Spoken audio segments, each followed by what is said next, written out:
devrions quand même, parce qu'ici, chez nous au Burundi, nous risquons d'être des spécialistes disons, de mettre la charrue devant les bœufs. Et au lieu de penser chaque fois dans nos prévisions, faire des prévisions sur 10-20 ans, nous risquons de faire des prévisions d'une année, 2 ans. Alors là, ça ne va pas. Après une année, quand on voit que ça ne va pas, on est dans l'obligation de changer. Alors qu'il faut prévoir sur 10-20 ans. Et après les 10-20 ans, on fait une évaluation.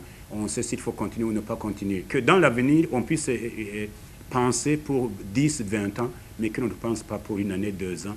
C'est trop court comme programme, notamment au niveau d'un ministère très délicat comme le ministère de l'Éducation. Je crois qu'il faut être beaucoup plus prévoyant et prévoir pour 10-20 ans. Comme cela, nous aussi, on a le temps. Et il faudrait aussi que nous soyons associés, notamment dans la conception de certains programmes, même quand on pense à une politique pareille.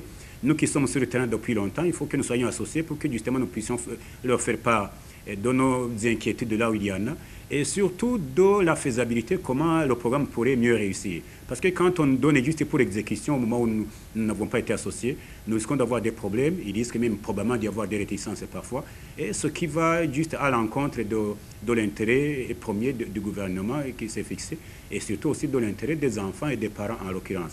Donc je voudrais que nous soyons associés pour que nous puissions donner notre contribution et pour que justement ce programme puisse réussir au mieux. À côté de nous associer justement dans ces projets au moment de la conception, nous voudrions aussi proposer que quand on met sur le pied un projet pareil, on puisse penser à organiser des formations initiales pour les enseignants qui vont tenir notamment ces classes. On puisse penser, et troisièmement, au matériel didactique et manuel bien à temps et qui devrait aussi être corrigé, mais aussi que l'on puisse surtout réfléchir sur le débouché. Quel est l'avenir de ces enfants? Est-ce que ces filières qui sont ouvertes peuvent être ouvertes partout?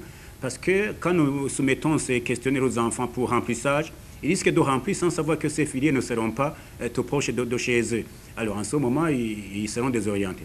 Donc je crois que ce sont justement cela que nous demandons au gouvernement. Et aussi, il aurait été question dans un premier temps de commencer par des écoles pilotes pour dire, voilà, nous pouvons généraliser. Mais on a généralisé déjà la création.